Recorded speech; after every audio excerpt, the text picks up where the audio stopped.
Kristo gihukman ni Pilato.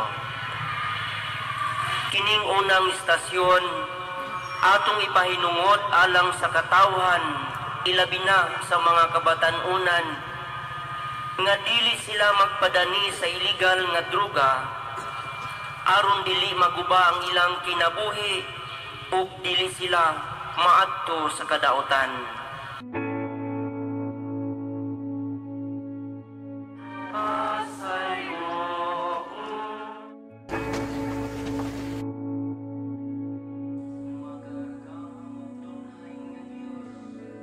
Ipatara ang akong likod ni atong buot muhambak kanako.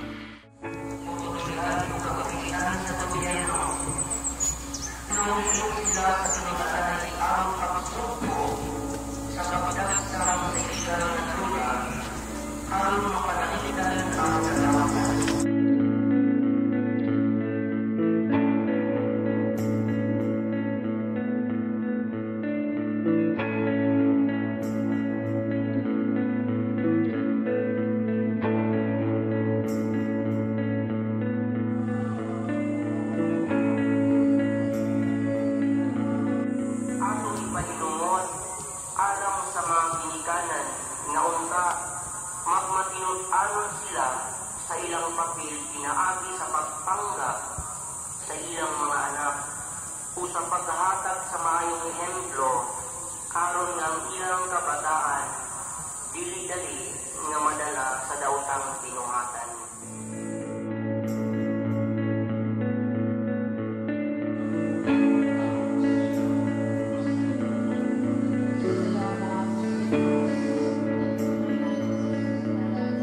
Alang sa mga ginikanan nga magmatinod-anon sila sa ilang kaminyoon ug mahimong modelo sa limpyo, moral ug dalayong kinabuhi ngadto sa kabatan-unan ug mga kabataan.